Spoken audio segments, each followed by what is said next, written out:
Okay, next is how do images formed by the spherical mirror using ray diagrams? A ray parallel to the principal axis after reflection will pass through the principal focus in case of concave mirror or appear to diverge from the principal focus in case of convex mirror.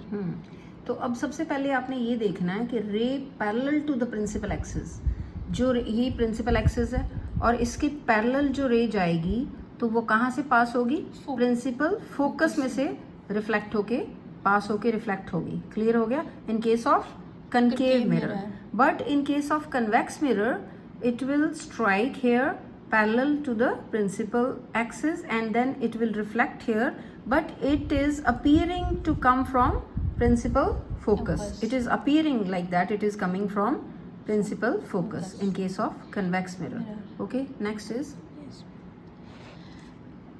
a ray passing through the mirror principal focus of concave mirror or the ray which is directed towards the principal focus of convex mirror after reflection will merge parallel to the principal axis. हाँ, ये first law जो अभी हमने किया ना, ये बिल्कुल उसके अपोजिट है.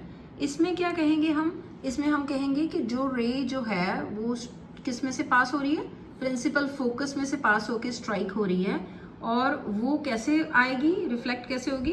It will be parallel to the principal axis. जो पहले किया था उसके अपोजिट है. उसमें क्या किया था? पहले में हमने किया था जो रे जो पैरेलल जाती है प्रिंसिपल एक्सिस के वो फोकस में से वापस आती है पास होके, और ये प्रिंसिपल फोकस में से पास हो रही है और पैरेलल वापस आ रही है.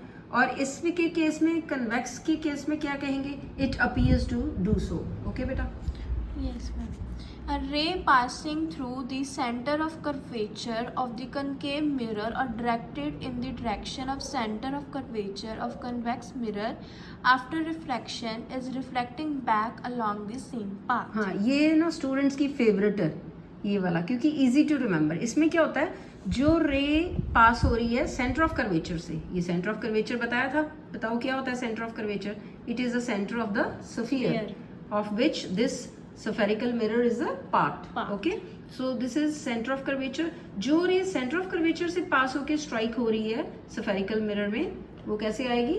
वो उसी रास्ते से वापस आ जाएगी. ये देखो, ये एरो इधर है, इधर इंसिडेंट रे और यही रिफ्लेक्टेड रे बन जाती है. तो ये सबकी फेवरेट है, सब स्टूडेंट्स इजी टू रिमेम्बर है. ठीक है, तो इसमें क्या कहेंगे? इसमें ये कहेंगे, ये देखो, ये इंसिडेंट रे स्ट्राइक हुई और स्ट्राइक होके वापस आ गई, but it is appearing to come from center of curvature. Okay beta?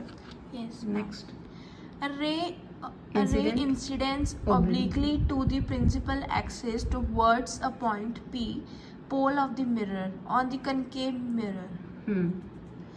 The incident and reflecting ray follow the laws of reflection at the point of incidence, making equal angle with the principal axis. हाँ, इसका ये point भी important था, is reflected obliquely.